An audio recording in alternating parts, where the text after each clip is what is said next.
के साथ, जहां पर पिछले 24 घंटों में कोरोना के केसेस में 50% का इजाफा हमने देखा है, 50% का जंप आते हुए देखा है। और देश में कोरोना की जो रफ्तार फिलहाल दिखाई दे रही है वो बेहद डराने वाली है। कल कोरोना के 58,000 से ज्यादा केसेस सामने आए थे, जबकि आज 90,000 से ज्यादा मामले सामने आए हैं। 325 लोगों की कोरोना की वजह से मौत भी हो गई है। ये आंकड़े यहीं पर खत्म नहीं होते हैं। कोरोना के केसों में सबसे ज्यादा उछाल 5 राज्यों में देखने को मिला है और इस लिस्ट में महाराष्ट्र, पश्चिम बंगाल, दिल्ली, तमिलनाडु और केरल शामिल है। कोरोना के नए केसेस में से करीब 67% मामले इन्हीं राज्यों में से आए हैं। 29% केसेस अकेले महाराष्ट्र से ही आए हैं। बात करें मुंबई की तो कल रिकॉर्ड 15,000 केसेस आए और आज मिलान से हमने देखा कि अमृतसर पहुंची एक चार्टर्ड फ्लाइट में 125 लोग कोरोना पॉजिटिव पाए गए। विमान में 179 यात्री सवार थे। नियमों के मुताबिक संक्रमितों को क्वारंटाइन कर दिया गया है।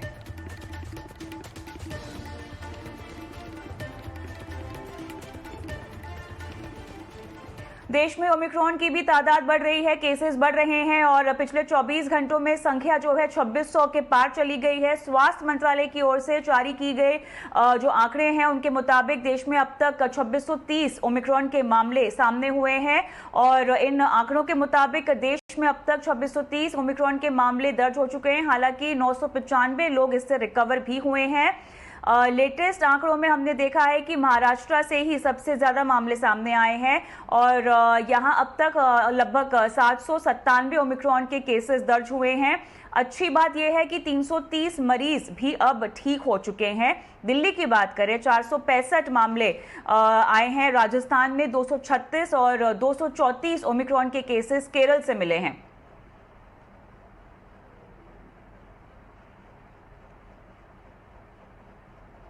दिल्ली की बात करते हैं तो यहाँ पे भी लगातार बढ़त हो रही है कोरोना के केसेस में और पिछले 24 घंटे में नए मामले जो हैं वो 15,000 के आंकड़े को पार कर गए हैं। 3 दिन के भीतर दिल्ली में कोरोना के मामलों में 3 गुना का उछाल देखा गया है। 8 मई 2021 के बाद राजधानी दिल्ली में पहली बार एक दिन में सबसे ज्यादा केसेस नजर आए हैं। राजधानी में पॉजिटिविटी रेट की बात करें तो 15% पर पहुंच चुका है। कोरोना से दिल्ली में 6 लोगों की मौत भी हुई है।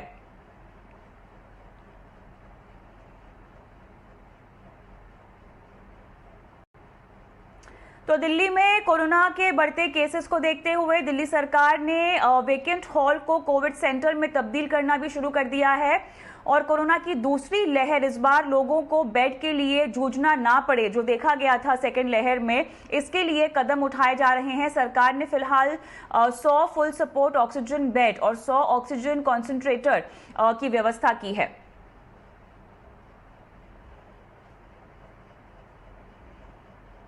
ये हमारा 100 बेडेड फैसिलिटी है।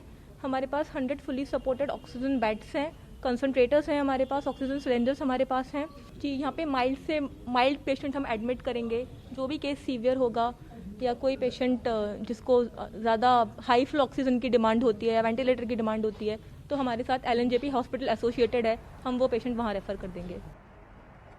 मुंबई की बात करते हैं, जिसका डर था वही हुआ है। 20,000 से ज्यादा नए केस अब दर्ज हुए हैं, जबकि 4 लोगों की कोरोना की वजह से मृत्यु भी हुई है। कोरोना केसेस की रफ्तार को देखकर BMC ने प्राइवेट हॉस्पिटल्स को नए दिशा निर्देश भी जारी किए हैं। इसके मुताबिक प्राइवेट हॉस्पिटल्स को अपने यहां 80% कोविड बेड रखने होंगे। इसके साथ ही 100 ICU बेड की क्षमता वाले वार्ड रूम्स बनाने के भी निर्देश दे दिए गए हैं और राज्य के स्वास्थ्य मंत्री ने राज्य में कोविड को लेकर एक बैठक भी की है।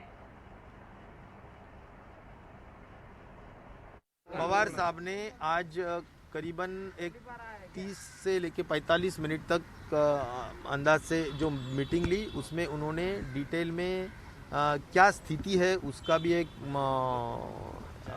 जायज़ा लेने का काम उन्होंने किया है और निश्चित तौर पर जो संख्या बढ़ रही है तो उसके लिए किस तरह से हम उसका जो उपाय है या उसका जो सल्यूशन है वो ढूंढना चाहिए, इसके बारे में भी जानकारी ली।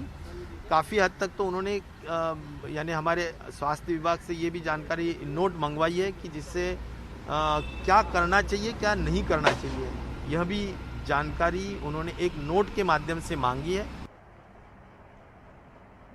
चलिए अब रुक करेंगे दूसरी अहम खबरों की ओर, जहां पर all India consumer product distributors federation ने अपने कहा है कि उपभोक्ता उत्पाद वितरकों ने कोलगेट पामोलिव के खिलाफ अपना आंदोलन स्थगित कर दिया है, क्योंकि कंपनी के अधिकारियों ने कीमतों की असमानता के मुद्दे को लेकर उनसे मुलाकात की थी और वितरकों ने विरोध के तौर पर 1 जनवरी से महाराष्ट्र में कोलगेट मैक्स फ्रेश की सप्लाई भी बंद कर दी थी। पूरे मामले की अपडेट हमारी सहयोगी कृतिका अरोड़ा दे रही हैं।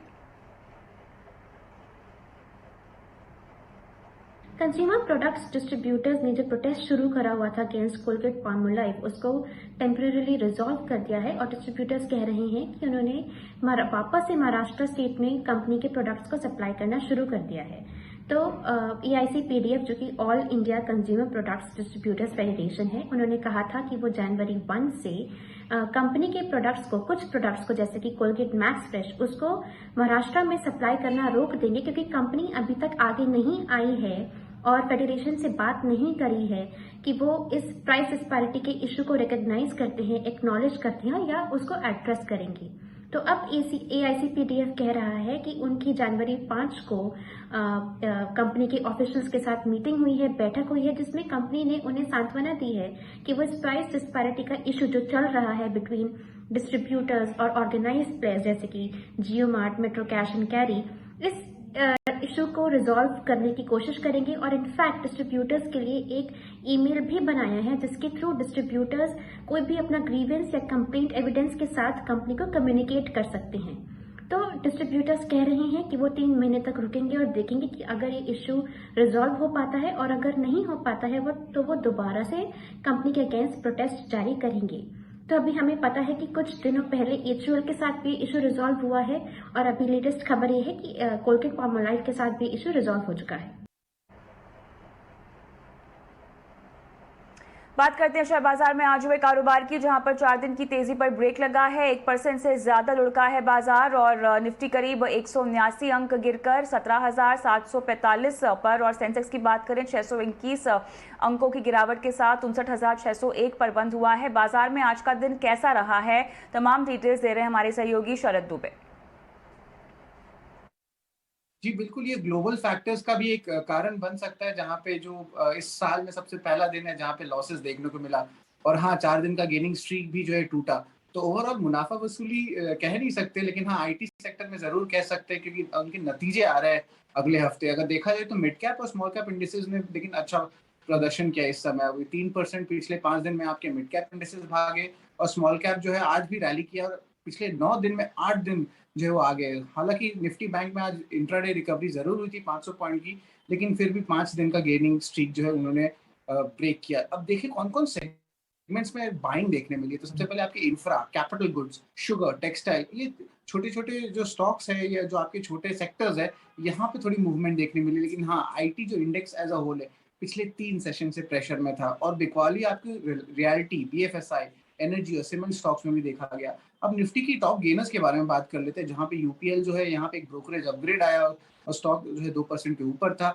इंडसइंड बैंक के तीसरे तिमाही के अपडेट बहुत अच्छे आए, जहाँ पे लोन्स एडवांसेस का भी डबल डिजिट ग्रोथ देखने मिला। बजाज ऑटो और भारतीय एयरटेल में भी एक अच्छी पॉजिटिव मोमेंटम मिली। ये सारे स्टॉक्स 1.5 से लेकर 2.5% तक भागे। निफ्टी लूजर्स में आपके टॉप लूजर्स में आपके हार्ड एसेट्स है, जैसे कि JSW steel, UltraTech cement, IT space से टेक महिंद्रा, जहाँ पे सबसे बड़ा आपका निफ्टी IT इंडेक्स का लूजर में था श्री सीमेंट। यहाँ पे भी लगभग आपको 2.5 से लेकर 3.5% के ऊपर जो है डाउन टिक देखने मिले आज के दिन के ट्रेड में। मिड कैप गेनर्स की भी बात कर लेते हैं। पूना वाला फिनकॉर्प जो एक स्पेशल सिचुएशन स्टॉक है, NBCC जहाँ पे ऑर्डर्स आ रहे हैं, और KPIT टेक यहाँ पे भी एक ब्रोकरेज अपडेट आया है। तो ये सारे स्टॉक्स में भी एक अच्छी मूवमेंट देखने मिली, एक अच्छा स्ट्रेंथ देखने मिला। और आखिर में भारत फोर्ज की भी बात करूंगा, यहाँ पे भी जो है उनके क्लास 8 ट्रक के ऑर्डर जो दिसंबर के आंकड़े आए थे, मंथ ऑन मंथ बेसिस ले लीजिए या ईयर ऑन ईयर बेसिस ले लीजिए, बहुत अच्छे आंकड़े आए थे। ऑलमोस्ट 55% से ज्यादा ग्रोथ देखने मिला। मिड कैप लूजर्स में IT पैक का ऑफकोर्स जेंसाक टेक था, क्वेस्ट कॉर्प था, ब्रिगेड एंटरप्राइज आपके रियलिटी इंडेक्स है, जहाँ पे रियलिटी इंडेक्स खुद 1% से ज्यादा जो है नीचे गिर गई थी। और तीसरी तिमाही की थोड़ी वीक नतीजे आए थे आपके स्पंदना स्फूर्ति फाइनेंशियल में, तो आज जो है वहाँ पे स्टॉक में दबाव देखने मिला। तो ओवरऑल कहा जाए तो दिन में जो है ब्रॉडर इंडस्ट्रीज के लिए थोड़ी बेटर न्यूज थी, लेकिन जो आपके निफ्टी के मेन कॉन्स्टिट्यूएंट्स है वहाँ पे 30 स्टॉक से ज्यादा आज जो रेड में थे। ये रहा बाजार का आज का पूरा अपडेट। लेकिन साल 2021 की तरह 2022 भी एक बम्पर ईयर क्या रहेगा, साथ ही आईटी, कंज्यूमर और टेक कंपनियों के भविष्य को लेकर क्या तस्वीर दिखाई दे रही है, मोतीलाल ओसवाल के को फाउंडर रामदेव अग्रवाल का नजरिया क्या है, उनसे बातचीत की हमारे मैनेजिंग एडिटर निकुंज डालमिया ने। रामदेव जी, 2021 एक बम्पर ईयर था। 2022 क्या एक बेहतर ईयर रहेगा या चैलेंजिंग ईयर रहेगा? देखिए, ऐसा तो हम तो ऑप्टिमिस्टिक ही रहते हैं हमेशा। अच्छा ही रहेगा, साल तो अच्छा ही रहेगा, लेकिन जो बम्पर जो बात हुई 21 में, उसके चांस कम है, क्योंकि पूरी दुनिया जो है इन्फ्लेशन और जो करंट जो प्रॉब्लम्स हैं, सप्लाई साइड चैलेंज या इन्फ्लेशन के प्रॉब्लम्स हैं, उससे जूझ रही है। तो पूरा स्टिमुलस विड्रॉ होगा, फिर उसके बाद वो रेट राइज आएगा, फिर लिक्विडिटी कम करेंगे, तो पता नहीं क्या क्या करेंगे। जनरली फाइटिंग द इन्फ्लेशन वो इक्विटीज के लिए बहुत अच्छा नहीं होता है। मतलब रेट राइज करेंगे तो थोड़ा सा पी मल्टीपल्स गिरने के चांस है। तो ग्रोथ कंपनीज के जो वैल्यूएशन जो अनाप शनाप है अभी, क्योंकि आप 2026, 2027, 2030 के आप अर्निंग्स को आप डिस्काउंट कर रहे हो, तो वो उसमें काफी अंतर पड़ेगा। उसी कारण से जो ग्रोथ कंपनीज हैं, तो सब which are leading the pack, उसमें काफी करेक्शंस आ सकते हैं। रामदेव जी, अगर मैक्रो और इन्फ्लेशन को लेकर के कंसर्न्स हैं, तो इस समय यूएस बॉन्ड यील्ड जो एक प्रकार का फ्यूचर इंडिकेटर है, वहाँ पर पैनिक क्यों नहीं है? अगर इन्फ्लेशन इतनी मजबूत है और इतनी सख्त है, तो बॉन्ड यील्ड्स को इस समय 2 या 2.25% के आसपास होना चाहिए, मगर बॉन्ड यील्ड 1.6 या 1.7% पर है। हाँ, अभी क्या पूरा माहौल जो है ना, I don't understand macro very well, but I believe जितना ज्यादा स्टिमुलस होता है, जितना ज्यादा आप बॉन्ड बाइंग करते हो, यदि कोई चीज खरीद रहे हैं आप, तो उसका तो यील्ड नीचे जाएगा ना। लेकिन जब आप खरीदना बंद करेंगे या एक्चुअली आप बेचना चालू करेंगे, तो bond yield can spike big time. तो मुझे लगता है कि जैसे जैसे ये मार्च पास में आएगा और ये लिक्विडिटी कम करेंगे, तो बॉन्ड यील्ड में काफी बदलाव आ सकता है। लेकिन हम बहुत छोटे लोग हैं इस बारे में बात करने के लिए। रामदेव जी, अगर हम एक हमारे स्वदेश के व्यूअर के लिए इन्फ्लेशन की बात करें, तो अगर साधारण भाषा में बात करें तो इन्फ्लेशन का मतलब होता है महंगाई। महंगाई के 2 कारण होते हैं, जब डिमांड आती है, सप्लाई कंस्ट्रेंट होती है। तो आपको क्या लग रहा है, जो महंगाई अभी आ रही है वो डिमांड की वजह से आ रही है? और डिमांड की वजह से आ रही है तो अच्छी खबर होनी चाहिए। नहीं, दोनों तरफ है। मतलब पहले तो सप्लाई कंस्ट्रेंट हो गया, सब लॉजिस्टिक ब्रेकडाउन हो गया, या जो भी कोविड के चलते जो कैपेसिटी सब इधर उधर हुए, कई जगह प्रोडक्शन नहीं हो पाया। फिर दूसरा क्या, वो सबसे बड़ा चैलेंज हो गया लॉजिस्टिक का। कंटेनर्स जो है, ग्लोबलाइज वर्ल्ड में सामान यहाँ से वहाँ जाने लगा, लेकिन कंटेनर्स के बड़े क्राइसिस हो गए। और ये चाइना ने भी जो कई कंट्री से जो उनके रिलेशन थोड़े स्ट्रेन है, जैसा ऑस्ट्रेलिया है, तो स्टील का प्रोडक्शन कम कर दिए। आप रॉ मटेरियल इम्पोर्ट नहीं कर रहे हो, तो आपने प्रोडक्शन 20-25% से कम कर दिया, तो उससे स्टील के दाम बढ़ गए। आपके जितने कार्टेल्स हैं, जैसे आपका जो ओपेक है, वो ऑयल का दाम बढ़ा दिए। तो ऐसा अच्छा लिक्विडिटी बहुत ज़्यादा, तो एक तरफ तो आपका सप्लाई साइड कंस्ट्रेंट हो गया लॉजिस्टिक और चलते, दूसरा demand because of cheap liquidity and lot of stimulus, fiscal stimulus to the people, particularly America. उसी कारण से डिमांड भी बहुत अच्छा रहा, तो डिमांड सप्लाई गैप बढ़ गया। उससे चलते जो है इन्फ्लेशन काफ़ी बढ़ गया है। और ये फर्स्ट टाइम है हिस्ट्री में कि आपको मतलब बॉन्ड रेट है 2% और इन्फ्लेशन है 6%, तो 4%, 5% नेगेटिव इंटरेस्ट रेट में ट्रेडिंग हो रहा है। ये अनप्रेसिडेंटेड है। तो इंडिया में इन्फ्लेशन तो अलग है रामदेव जी, क्या एक इंडियन इन्वेस्टर को अमेरिकी इन्फ्लेशन देखनी चाहिए, हिंदुस्तान की इन्फ्लेशन देखनी चाहिए? बिकॉज यहाँ पे सबका मानना है कि हिंदुस्तान में जो इन्फ्लेशन है उसका प्रमुख कारण था आलू के दाम बढ़ गए, टमाटर के दाम बढ़ गए, सब्जियों के दाम बढ़ गए। वही एक सिल्वर लाइनिंग है निकुंज कि Indian inflation is in its own trajectory 4-5% का, तो ये इसमें कोई सरप्राइज नहीं। ये जो हिस्टोरिकल ट्रेंड्स है उसके हिसाब से है, और बहुत मैनेजेबल लेवल पे है। So India story is not bad. India का जो इन्फ्लेशन है, और यहाँ पर भी स्टिमुलस भी उतना नहीं किए हमने। मतलब इंडियन गवर्नमेंट ने आपका जो फिस्कल स्टिमुलस था बहुत लिमिटेड था, बहुत ही ज़्यादा लिमिटेड था। इवन द आपका जो मॉनेटरी स्टिमुलस भी किया उन्होंने लिक्विडिटी बहुत दिया, लेकिन रेट्स बहुत कम नहीं किए। वहाँ तो रेट ही 0 कर दिया उठा के। तो मतलब we have managed ourself in a very conservative fashion यहाँ पर इंडिया में। सो इंडिया की कहानी बहुत अलग है। वो हिसाब से मैं बोलूँ कि इंडिया का fiscal monetary situation is one of the best right now, and inflation वो जो ट्रायंगल है वो बहुत सही है यहाँ पर। तो निवेशकों को क्या करना चाहिए? निवेशकों को कैश रेस करना चाहिए या रिटर्न एक्सपेक्टेशंस कम करनी चाहिए, या ऐसे सेक्टर्स में निवेश करना चाहिए जिसमें अगर इन्फ्लेशन आती है तो बेनिफिट होगा?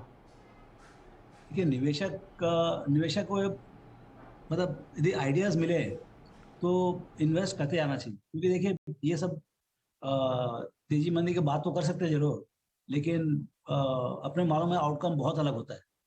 अब तो इन्वेस्टिंग का टाइम बहुत अच्छा है, क्योंकि कोविड से बाहर आ रहा है इकोनॉमी, और बहुत सारे फैक्टर्स जो है पॉजिटिव है इंडिया के लिए इस समय। एक तो आपका आप देखिए चारों चीज देखें आप, तो आपका गवर्नमेंट स्पेंडिंग इंफ्रास्ट्रक्चर बहुत अच्छा चल रहा है, आपका एक्सपोर्ट ग्रोथ बहुत बढ़िया है, आपका टैक्स कलेक्शन बहुत अच्छा है।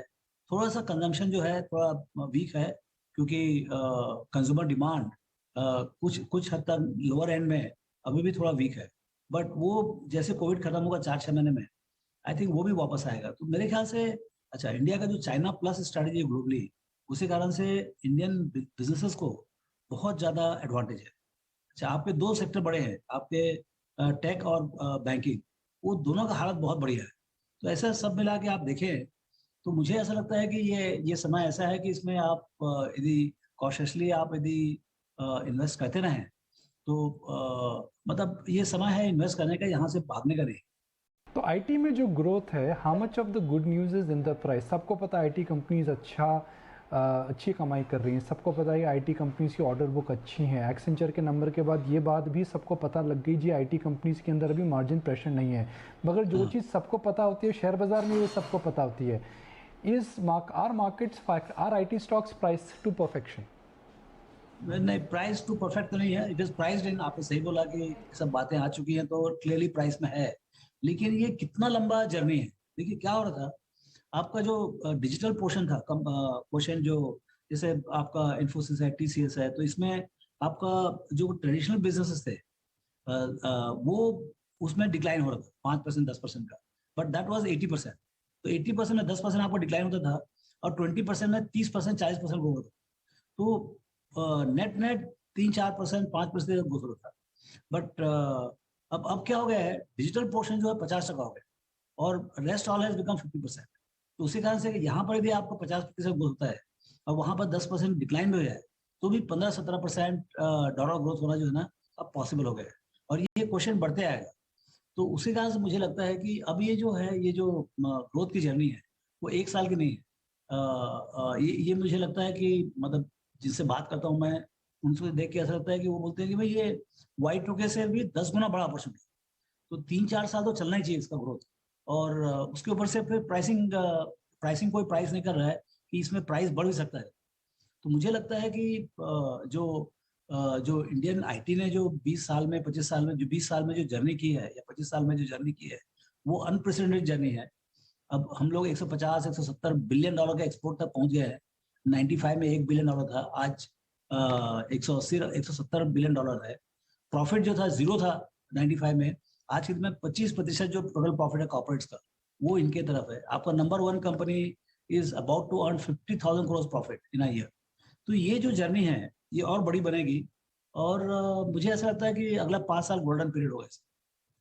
रामदेव जी, हम देख रहे हैं कि कंज्यूमर टेक करके एक नया वर्ड आया है, और मैं निवेशकों के लिए यहाँ पर अगर ब्रेक डाउन करूँ तो मैं बात कर रहा हूँ जो कंपनीज टेक्नोलॉजी को यूज़ करती हैं और कंज्यूमर फेसिंग है। हम आईटी कंपनीज की जो बात कर रहे हैं वो B2B कंपनीज हैं जो कि बिजनेस टू बिजनेस में हैं। तो कंज्यूमर टेक को लेकर के आपको क्या लगता है? ऐसी कोई खास कंपनी पे आपकी नज़र हो, कोई खास आप के एनालिसिस आपने करे हों, जी भाई यह सेक्टर है जिसके अंदर कंज्यूमर टेक जो कि combination of technology and consumer है, ये दोनों साथ आ जाएं तो काफ़ी धमाल हो सकता है? ये सब कहानी चालू हुई था अमेजॉन से 95 में, और आज देखिए अमेजॉन कितनी बड़ी कंपनी बन गई। ये जो पूरा डिजिटल का जो एटमॉस्फेयर है, जो एक ओवरले ऑफ इंटरनेट हुआ है for distribution as a channel for doing businesses, e commerce जो आया है, अब उसमें आप रिटेल में कर सकते हैं, आप B2B भी कर सकते हैं, आप एजुकेशन भी कर सकते हैं, मेडिकल में सब में कर सकते हैं आप। तो ये जो आपका जो कंज्यूमर था पर्टिकुलर इंडिया में, आपका जैसे मतलब ITC है, ब्रिटानिया है, लीवर है, इनके इनके लाखों डिस्ट्रीब्यूशन पॉइंट होते थे पूरे इंडिया में। अब वो उसके बाद भी वो 100% लोगों के पास नहीं पहुंच पाता। आप देखिए अब, लेकिन जो नई कंपनी है उसको तो बेचारे को अगले 20 साल में भी नहीं पहुंच सके वो, जो इनका डिस्ट्रीब्यूशन था। लेकिन इंटरनेट होने से आप कोई गांव में बैठे हो और आप कहीं से बोले कि भाई हमको ये सामान चाहिए, जूता चाहिए, ये साबुन चाहिए, तो आपको वो उस कंज्यूमर तक पहुंच जाएगा। ठीक है, आज नहीं पहुंच रहा होगा, लेकिन अगले 2-3 साल में पूरा का पूरा सब पिन कोड में आपको डिलीवरी मिलेगा। तो मतलब ये है कि मेरे पास यदि पैसा है, मैं पंजाब के गाँव में बैठा हूँ, छत्तीसगढ़ के गाँव में बैठा हूँ, I can be as big a consumer of Mumbai. तो ये जो बदलाव है, इसके कारण से जो कंपनीज है उसके अपॉर्चुनिटी साइज बढ़ गए हैं। इनफैक्ट छोटी कंपनी का अपॉर्चुनिटी ज्यादा बढ़ गई है, बड़ी कंपनी की बढ़ी है।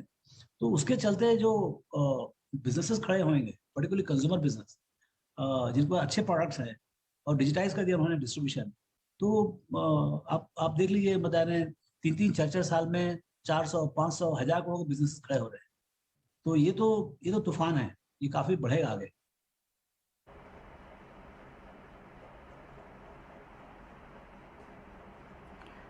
चलिए यहाँ पर हम आगे बढ़ेंगे और सीआईआई के प्रेसिडेंट और टाटा स्टील के एमडी टीवी नरेंद्रन का कहना है कि अगर ओमिक्रॉन 1 से 2 महीने में कम होता है तो साल 2022 काफ़ी शानदार रहने वाला है। क्या कुछ कहा उन्होंने हमारे मैनेजिंग एडिटर निकुंज डालमिया से, आइए आपको सुनाते हैं।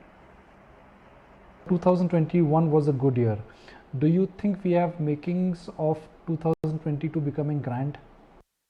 So Nikunj, I think the ingredients are there. Omicron and wave 3 is something which is obviously disturbing the sentiment a bit, but the general sense is it will spread faster, but it will be milder. And if we can get out of this in the next month or two, then I think we are well set for a good year. The impact of all the investments that the government is making on infrastructure should start bearing fruit. And globally also the investments that multiple countries are making in the recovery should help us as well. So yes, there's no reason to expect that 2022 cannot be a great 2022. Now the two big factors, sir, which in a sense are going to be different for 2022 is that now there is a universal acceptance that we will have to deal with inflation and that could be a problem area. But equally more important is that the supply chain disruptions which were there, they in a sense have only got multiplied. There is certainly a concern on inflation. I think that's reflected in multiple central banks saying that they're thinking of either pulling back on the monetary policy or increasing interest rates. I think that concern is there because inflation hurts the lower sections of society much more than anybody else, and there is a concern on that. But having said that, part of the inflation that we saw in the last few months was because the recovery was sharper than most people expected. Supply chains were not ready for it. Logistics was not ready for it. So you saw container shortages, freight rates going up, etc. Some of that will correct. Even if you look at metal prices, it reached very high levels and now it's settling down to more sustainable levels. So I think some of the short-term impact of a rapid recovery reflected in inflation, which should tone down. But then there is the other part of it, which is more a consequence of money being spent in the economy translating into inflation. So I think one has to be careful in the response so that you don't overreact to it. Do you think somewhere high energy cost could also dampen this entire animal spirit which you're talking about? Because we've seen a spike in coal, we've seen a spike in crude. Ultimately, India is an energy importer, and if energy prices they continue to spike up, it's going to just change the entire or shake the entire apple cart. Yes, it could be. Oil has already crossed 80, that and also the rupee, because high oil costs and a weaker rupee certainly hurts the import bill. So the rupee is at 76 or in that space. So I think these are things that we should certainly watch out for. But also, as you saw in the last few weeks, the government had some headroom on the taxes, on the excise duties, etc. So you can also mitigate the impact on the common man by tweaking the taxes, because when the oil prices were low, we could get more through higher excise duties and taxes. So I think there is some headroom available there. But yes, globally, one would look at oil and gas prices. If you see gas prices in Europe, they really shot up. So I think these are some concerns. Energy prices certainly are a concern. How do you see this current cycle being different from the previous capex cycle? And let's talk about big sectors where the capex has started. Textiles, power, or even for that matter, metals? Yeah, Nikunj, so the sense we got even at CII, at the National Council in early December when we spoke to the CEOs was that private sector capex is slowly coming back for multiple reasons. Private sector capex comes back when there is good demand, there is good profitability, there's high capacity utilization, and also better balance sheets. And I think all this has happened. The highly leveraged sectors have been able to deleverage. Demand has been strong, capacity utilization has been strong. And in India, fundamentally, we expect the demand even next year to be in the 8.5% range growth in GDP compared to 9.5% this year. So if you're moving at that range, private sector capex is headed back. Of course, there are sectors which will not see the capex that we had seen, 8-10 years back. Private sector capex was big in power, for instance, thermal power plants, etc. That's not going to come back that way. But metals is looking strong, chemicals is looking strong, and some of these sectors will see the capex come back. And I think we've already seen the capex reach pre-pandemic levels at the private sector. और अब बात हमारी खास पेशकश की। देश बदल रहा है और बढ़ रहा है। अगर आप भी देश के साथ बढ़ना चाहते हैं तो आपको भी बदलना होगा। हम आपको स्वदेश पर कुछ ऐसी ही खबरें बता रहे हैं जो दर्शाती हैं कि देश तरक्की की नई राह पर निकल चुका है, एक नई ऊर्जा के साथ।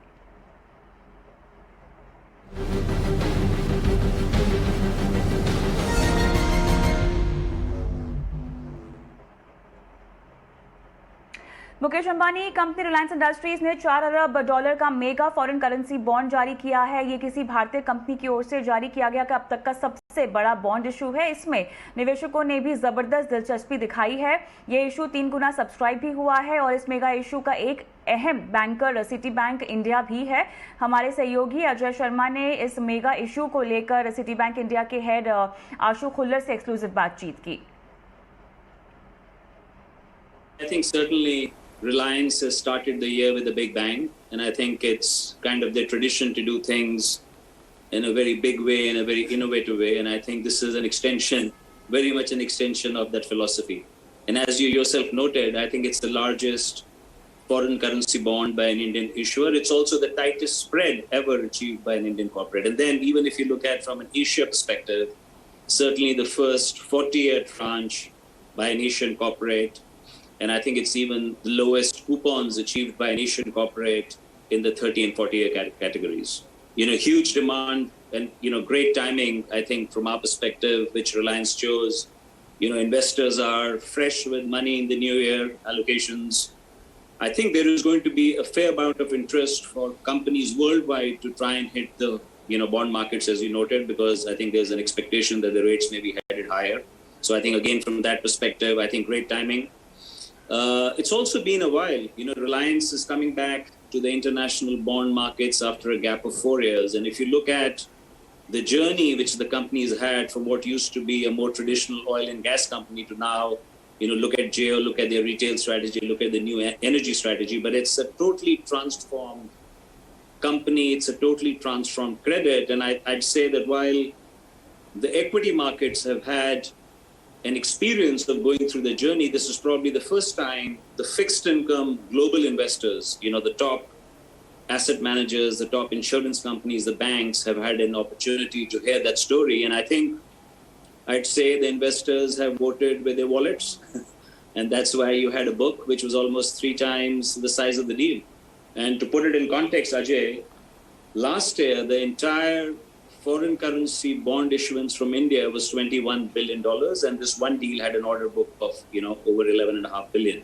So I think in multiple ways, I'd say a very, very significant transaction for Reliance. And then, as you noted, I think it does open up, in my view, an opportunity for a number of other Indian corporates, Indian banks, to try and use the momentum. And I think while the rates are still in a historic context, while the treasuries may have moved up a few basis points in the historic context, I think it's still a great opportunity for issuers to go and raise some, lock in some very attractive pricing.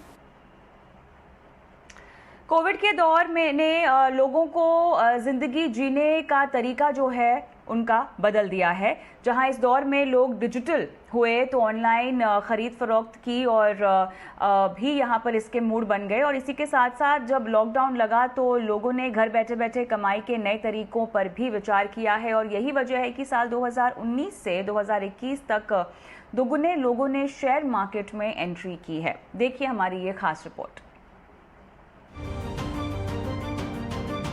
याद कीजिए उस दौर को जब corona से बचने के लिए लॉकडाउन लगाया गया था और लोग घरों में कैद हो गए थे, लेकिन उस मुश्किल घड़ी में भी लोगों ने घर में बैठकर बाजार में कदम रखा, यानी कि शेयर मार्केट में बतौर इन्वेस्टर एंट्री मारी। ब्रोकरेज कंपनियों ने मार्च 2019 से नवंबर 2019 तक हर महीने करीब लाखों नए डीमैट अकाउंट खोले, जिसमें 75% निवेशक 30 साल से कम उम्र के हैं। Has been achieved in the last about 2.5 years. This could be achieved inter alia on the back of significant adoption of technology by market intermediaries and market infrastructure institutions, seamless client onboarding process through online KYC, ease of access to markets through internet and mobile based platforms, availability of education material in easy consumable formats through the internet, etc., have facilitated investment by retail investors in various financial products. It is a matter of satisfaction that despite the increase in individual investor participation resulting in increased pressure on the market infrastructure, the systems in place have shown resilience and robustness to cope with the same. बाजार जो पिछले 2 दशकों से नहीं कर पाया वो corona ने 2 साल में कर दिया। नवंबर 2021 में देश में डीमैट खाता धारकों की संख्या 7.7 करोड़ के पार पहुंची, जो कि मार्च 2019 में 3.6 करोड़ थी। 2019 और 20 की बात की जाए तो हर महीने औसतन 4 लाख नए डीमैट अकाउंट खोले गए। ये 2021 में 3 गुना बढ़कर 20 लाख प्रति माह हो गया और नवंबर 2021 में बढ़कर लगभग 29 लाख प्रति माह हो गया। Increased investors' participation in domestic markets is an extremely encouraging sign for the growth of capital markets in India. It is for the regulator, market infrastructure institutions, market intermediaries, and other stakeholders to ensure they keep their trust and faith in the market. The investors on their part need to take informed investment decisions based on their risk appetite. बहरहाल work from home का culture market के लिए फायदे का सौदा रहा। फिलहाल corona की एक और लहर दस्तक दे चुकी है और ऐसे में उम्मीद ये है कि आने वाले दिनों में और भी नए निवेशक मार्केट में आएंगे। ET Now स्वदेश। देश में तरक्की की असली निशानी है वक्त पर काम होना और बदलते हुए देश में बढ़ते हुए विकास का नमूना पेश किया है रेल मंत्रालय ने, जहां रेल मंत्रालय ने एक नई महज ब्रॉड गेज लाइन के निर्माण को सिर्फ 2 घंटे में ही इजाजत दे दी। एक रिपोर्ट। बदलते हुए देश में किस तरह से काम की रफ्तार बढ़ रही है, ये बताया नॉर्थ ईस्ट के दौरे पर गए रेल मंत्री अश्वनी वैष्णव ने, जहां रेल मंत्री के इम्फाल दौरे के दौरान मणिपुर के सीएम ने उनसे रिक्वेस्ट की कि इंडो म्यांमार बॉर्डर को जोड़ने के लिए इम्फाल से मोरे तक रेल लाइन को एक्सटेंशन दिया जाए। रेल मंत्री ने ऑन द स्पॉट रेल मंत्रालय के अधिकारियों को आदेश दिया कि म्यांमार तक रेल लाइन बिछाने के लिए सर्वे का अप्रूवल दिया जाए। मीटिंग खत्म होने तक रेल मंत्रालय ने रेल लाइन बिछाने के लिए सर्वे की मंजूरी दे दी और आदेश भी जारी कर दिया। सर्वे के मुताबिक दोनों देशों के बीच 111 किलोमीटर रेलवे लाइन बिछाई जाएगी और इसके बनने के बाद भारत दक्षिणी पूर्व एशिया से रेल नेटवर्क से जुड़ जाएगा। फिलहाल इस सर्वे के लिए 3 करोड़ से ज्यादा की रकम आंकी गई है। इंडो म्यांमार रेल लिंक से दोनों देशों के बीच बेहतर रिश्ता कायम करने और निकटतम पड़ोसी देश से व्यापारिक, आर्थिक, सांस्कृतिक, सामाजिक रिश्ता मजबूत करने में मदद मिलेगी। ET Now स्वदेश। को जल्द ही वाटर टैक्सी का आनंद मिलने वाला है। उम्मीद है कि इसी महीने से वाटर टैक्सी की ये सेवा आम लोगों के लिए शुरू हो जाएगी। प्रधानमंत्री मोदी इस सेवा का आगाज करेंगे। वहीं वाटर टैक्सी की ऑनलाइन बुकिंग होगी, जिसमें स्नैक्स, लाइफ जैकेट, वॉशरूम जैसी सुविधाएं भी मिलेंगी। फिलहाल ये service Belapur, Navi Mumbai, JNPT, Elephanta caves जैसे कई रूट्स पर शुरू होगी। ये सर्विस प्रोवाइड होगी domestic cruise terminal south Bombay में जो है, going all the way to Belapur, Nerul, JNPT, दूसरी साइड पे एलिफेंटा केव्स। सो जो कस्टमर या जो बच्चा एलिफेंटा केव जाना चाहता है वो उसको गेटवे ऑफ इंडिया तक नहीं आना पड़ेगा, वो बेलापुर नेरुल से भी जा सकता है। अब इसके जो चार्जेस होंगे ये 200 रुपये से चालू होंगे और 750 रुपये तक के हैं। अगर आप इसमें एडवांस बुकिंग करते हैं तो आपको डिस्काउंट मिलता है और अगर आप मंथली पास पे हैं तो ये बहुत ही कम पैसों में आप रोज़ ये सेवा ले पाएंगे। तो अगर हम कब तक ऑपरेशनल होने की हम उम्मीद लगा सकते हैं इसकी? ये हम काफ़ी उत्सुक हैं कि ये चालू हो जाए जल्द से जल्द। ये सर्विसेज रेडी हैं, प्रोडक्ट रेडी है, हफ्ते 10 दिन में ये चालू हो जाए। इस पर और डिटेल्स दे रही है हमारी सहयोगी खुशबू तिवारी। तो ये है वो वाटर टैक्सी जो जल्द ही शुरू होने वाली हैं। ये जो एक ये वेसल है, ये बड़ा वाला वेसल है, इसके अंदर 50 लोगों के कम्यूटर्स की क्षमता है। इसके अलावा अलग अलग साइज़ के वेसल्स उपलब्ध होंगे। 14 लोगों से लेकर 50 लोगों तक की कम्यूटर्स वाली सुविधाएं उपलब्ध होंगी। ये इन्फिनिटी हार्बर का है। इसके अलावा वेस्ट कोस्ट नाम से भी अलग ऑपरेटर हैं, उन्हें भी लाइसेंस मिला हुआ है और भी कई अन्य ऑपरेटर्स की खोज जारी हुई है। अगर आप देख सकते हैं तो यहाँ पे सभी कम्यूटर्स जितने भी होंगे उनको लाइफ जैकेट मुहैया कराई जाएगी, बाकी सभी सेफ्टी मेजर्स का पालन भी होगा। ये एक AC वेसल है और इसका ऑनलाइन बुकिंग भी सुविधा उपलब्ध होगी। डायनामिक बुकिंग होगी, यानी जितना जल्दी आप बुकिंग करेंगे उतने ज़्यादा ही आपको कम रेट्स पड़ेंगे। और रेट्स की बात करें तो मंथली पासेस भी उपलब्ध होंगे। जो लोग रेगुलरली इनसे ट्रैवल करना चाहते हैं 200 से लेकर 750 तक का प्राइसेस हैं जो एक कम्यूटर को यहाँ पे करने पड़ सकते हैं। और यात्रा के दौरान स्नैकिंग वगैरह की भी जो सुविधाएं हैं वो भी यहाँ पर उपलब्ध होंगी।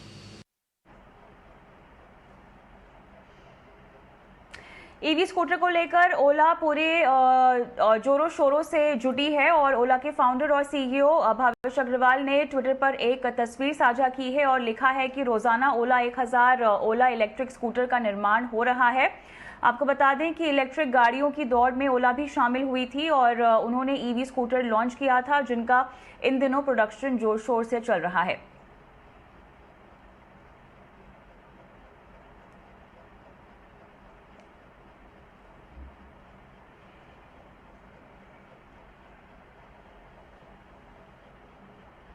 रेलवे से जुड़ी सरकारी क्षेत्र की कंपनी रेलटेल रेलवे स्टेशन पर कॉमन सर्विस सेंटर स्टॉल लगाने की तैयारी में है। तमाम डिटेल्स दे रहे हैं हमारे सहयोगी समीर दीक्षित। जी बिल्कुल, रेलटेल लगातार ब्रॉडबैंड सेवाओं से लेकर के अलग अलग जो है वो यात्री सुविधाओं को लेकर के कुछ न कुछ पहल करता रहता है और उसी दिशा में अब एक पहल लेकर के ये सामने आया है कि रेलटेल ने देश के अलग अलग स्टेशन पे कॉमन सर्विस सेंटर स्थापित करने के लिए कदम बढ़ाया है और इसकी शुरुआत भी हो चुकी है। देश के 2 स्टेशन पे, वाराणसी और प्रयागराज स्टेशन पे कॉमन सर्विस सेंटर स्टॉल को स्थापित किया है रेलटेल ने। ये जो पूरी पहल है रेलटेल की, ये common service centre e-governance limited के साथ में ये रेलटेल कर रहा है और इन स्टॉल का नाम है रेल वायर साथी के नाम से इनको इंस्टॉल किया जा रहा है। ये जो कॉमन सर्विस सेंटर स्टॉल बनाए जाएंगे रेलवे स्टेशन पे, इसका सबसे बड़ा फायदा रेल यात्रियों को या जो स्टेशन आ जा रहे हैं उनको ये फायदा मिलेगा कि वो इन स्टॉल पे जा करके अलग अलग तरीके की सुविधाओं का लाभ उठा सकते हैं। मसलन अगर उन्हें ट्रेन टिकट बुक करना है, हवाई टिकट बुक करना है, बस टिकट बुक करना है या इसके अलावा आधार कार्ड, वोटर कार्ड, बिजली बिल का भुगतान करना है, इस तरीके की तमाम जो सुविधाएं होती हैं जो कॉमन सर्विस सेंटर पे होती हैं, तो उसके लिए वो स्टेशन पर ही इन स्टॉल के जरिए उसका लाभ उठा पाएंगे। तो योजना यह है कि 2 इस तरीके के स्टॉल की बतौर पायलट प्रोजेक्ट इसकी शुरुआत हो चुकी है वाराणसी और प्रयागराज स्टेशन पे और आगे की योजना के मुताबिक देश के लगभग 200 स्टेशन पे इस तरीके के स्टॉल बनाए जाएंगे। फोकस ये रहेगा कि जितने भी जो ग्रामीण क्षेत्रों में जो स्टेशन हैं, जो रूरल एरिया को और अपलिफ्ट करने के मकसद से वहां पर इस तरीके के स्टेशन पे कियोस्क या स्टॉल बनाए जाएंगे। और उससे भी आगे का जो प्लानिंग है रेलटेल की वो ये है कि जो ग्रामीण क्षेत्र में लोगों को रोजगार मिले, एम्प्लॉयमेंट को बढ़ावा मिले, तो जो वहां के स्थानीय निवासी हैं उनको ये स्टॉल चलाने की जिम्मेदारी दी जाएगी। तो एक बड़ा पहल है यात्री सुविधाओं के नजरिए से जिसको रेलटेल ने उठाया है। देखना यह होगा कि ये जो स्टॉल है इनका यात्री कितना फायदा उठा पाते हैं और इसकी सूचना यात्री तक कितना रेलटेल कितने प्रभावी तौर पे पहुंचा पाता है। जी, कोरोना की लहर का असर मार्केट पर दिखने लगा है, जहां लोग अब फिर से अलर्ट हो गए हैं। मार्केट में जाकर शॉपिंग करने की बजाय ऑनलाइन खरीदारी को अब तरजीह दी जा रही है, जिसका नतीजा ये है कि पिछले 7 दिनों में जहां कोविड के केस बेतहाशा बढ़े हैं, एक बार फिर से ऑनलाइन सामानों की बिक्री में बम्पर उछाल आया है। देखिए हमारी ये खास रिपोर्ट। पिछले 7 दिनों में कोरोना ने एक बार फिर से अपना डरावना रूप दिखाया है, तो लोग भी सावधान हो चुके हैं।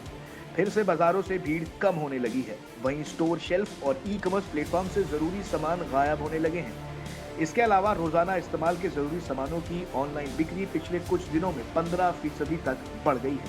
वहीं चॉकलेट और पेय उत्पादों समेत साबुन, शैम्पू, साफ सफाई के प्रोडक्ट, खाने पीने के सामान की बिक्री डबल हो गई है। सैनिटाइजर्स, N95 मास्क आदि की बिक्री में भी उछाल देखा जा रहा है। फिलहाल आने वाले कुछ समय तक कोविड का कहर और बरस सकता है। इसके लिए ई-कॉमर्स प्लेटफॉर्म भी तैयार हो चुके हैं। जिस तरह से नाइट कर्फ्यू और वीकेंड कर्फ्यू लगे हैं, उससे आसार हैं कि एक बार फिर से लॉकडाउन लग सकता है, जिसको लेकर ई-कॉमर्स और दूसरी कंपनियां जरूरी सामान की सप्लाई में रुकावट ना आए, उसकी भी तैयारी में जुट गई हैं। ET नाउ स्वदेश। और अब वक्त हो गया है मनी मंत्रा का, जहां पर देश की बेटियों की कामयाबी की कहानी हम आपको दिखा रहे हैं। और आज की कड़ी में हमारे साथ हैं प्रीति राठी गुप्ता, जिन्होंने महिलाओं में आर्थिक साक्षरता को बढ़ावा देने के लिए और उनके लिए निवेश की राह आसान बनाने के लिए शुरुआत की है लक्ष्मी ऐप की। देखिए।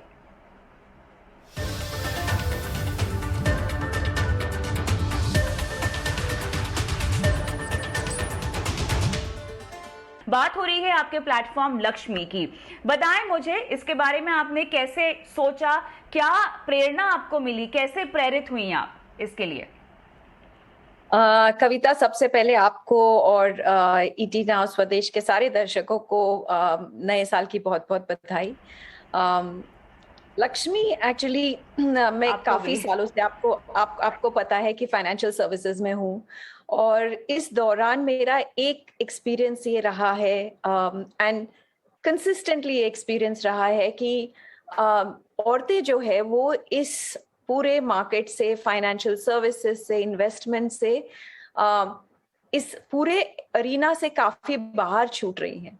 और ये देख के मुझे काफी दुख होता था, क्योंकि फाइनेंशियल इक्वालिटी एक बहुत बड़ी जरूरत है अगर हमें समाज में इक्वालिटी चाहिए तो इस गैप को क्लोज करने के लिए या इस गैप को भरने के लिए मैंने लक्ष्मी की शुरुआत की।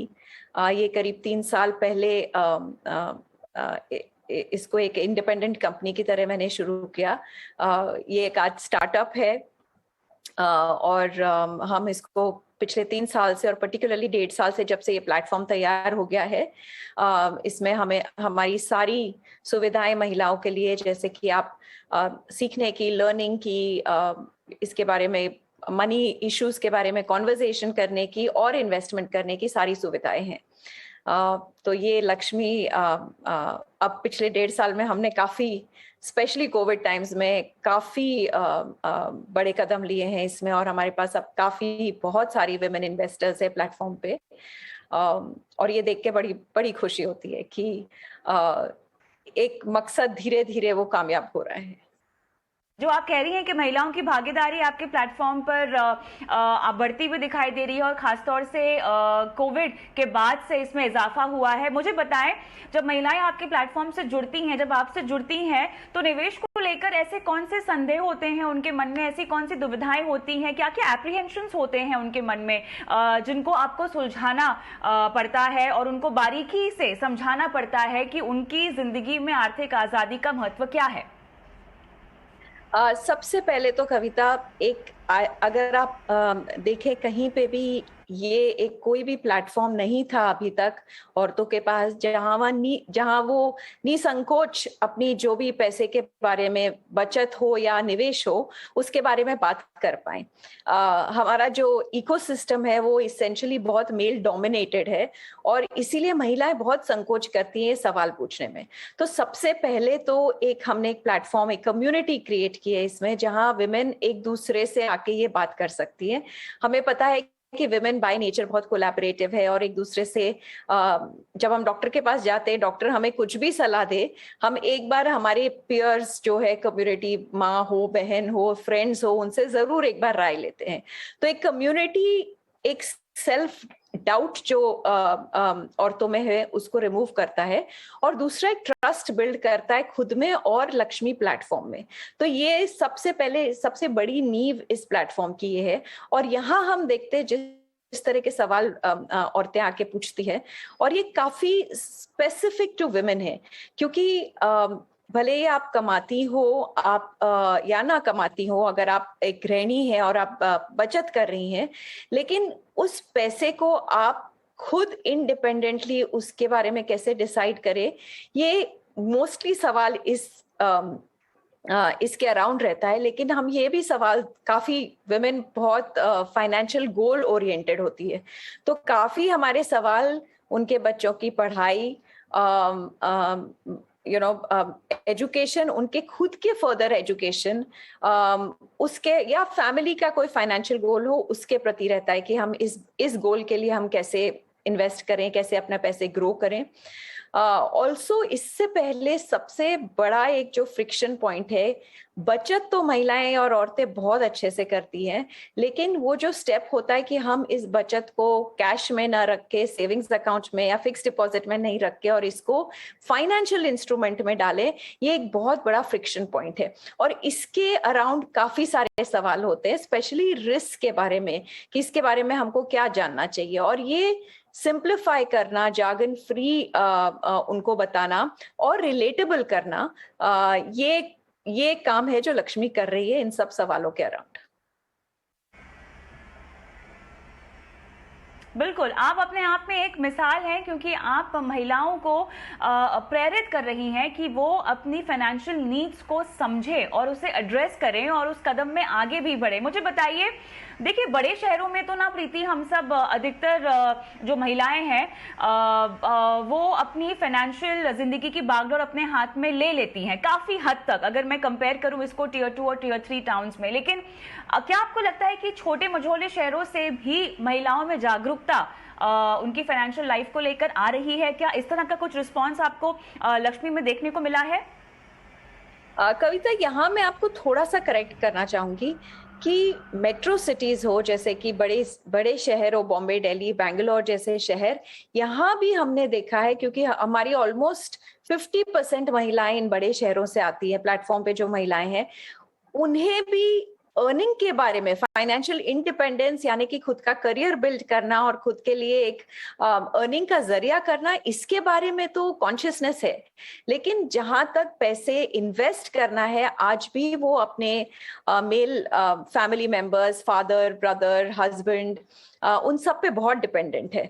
तो ये एक्चुअली अक्रॉस द बोर्ड एक ये फिनोमेना है, और इन सबको चाहे आप टियर 1 सिटी हो या टियर 3 सिटी हो, इनफैक्ट हमने ये देखा है कि टियर 2 में, स्पेशली टियर 2, टियर 3 में हंगर ज्यादा है। महिलाओं को बहुत, वहां पे शायद जागरूकता ये ज्यादा है कि हम किस तरह हमारी लाइफस्टाइल बेटर करें, किस तरह हम हमारे बच्चों को या परिवार को वो सारी अपॉर्चुनिटीज दे हमारी बचत से या हमारी अर्निंग से।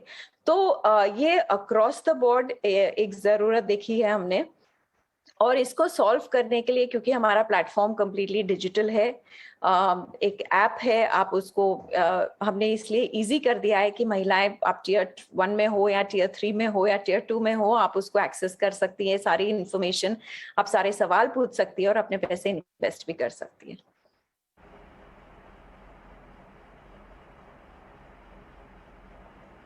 चलिए, अगर आप भी एक महिला हैं और जानना चाहती हैं कि कैसे निवेश को लेकर पहला कदम उठाएं, तो ये एपिसोड जरूर देखिएगा। चैनल के यूट्यूब पे जाइए, प्लेलिस्ट पे मनी मंत्रा का आज का शो जरूर देखें। हम आगे बढ़ेंगे और अब ईटी नाउ स्वदेश की खबर पर मुहर लगी है। हमने आपको बताया था कि ग्रीन एनर्जी कॉरिडोर के दूसरे चरण को सरकार से मंजूरी मिल सकती है, तो आज पीएम मोदी की अध्यक्षता में हुई केंद्रीय कैबिनेट की बैठक में इसे मंजूरी मिल भी गई है। इसके लिए 12,000 करोड़ रुपए का आर्थिक सहयोग भी मिलेगा और इसके साथ ही कैबिनेट ने भारत और नेपाल को जोड़ने वाली महाकाली नदी पर पुल बनाने का फैसला भी ले लिया है।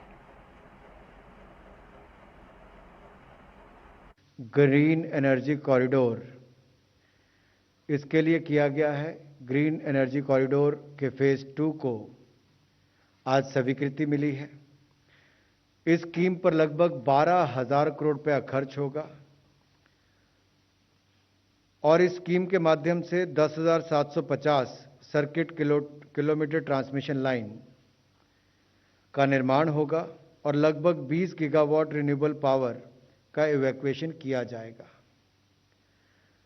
फेज 2 के अंतर्गत 7 राज्यों में, जो कि गुजरात, हिमाचल प्रदेश, कर्नाटक, केरल, उत्तर प्रदेश, तमिलनाडु, राजस्थान, यहाँ पर 10,750 kilometre circuit kilometre transmission line का निर्माण होगा। और जैसा आपको पता है कि इससे पहले भी जो फेज 1 था उसमें भी जो निर्णय के हिसाब से अब तक लगभग 80% काम पूरा हो चुका है। इससे ग्रीन एनर्जी को बढ़ावा देने में जहां एक और उत्पादन का हमने लक्ष्य नॉन फॉसिल के लिए रखा है 500 गीगावाट का, उसके लिए इंट्रा स्टेट ट्रांसमिशन सिस्टम बहुत महत्वपूर्ण है, क्योंकि राज्य के अंदर ही जितनी ट्रांसमिशन लाइंस की ज़रूरत है उसका भी राज्यों को लाभ मिलेगा और ट्रांसमिशन नेटवर्क जल्दी खड़ा हो पाएगा। स्वदेश आर में आज के लिए इतना ही। मुझे भी इजाजत दें, लेकिन तमाम खबरों की अपडेट के लिए बने रहें ET Now स्वदेश पर ही। नमस्कार।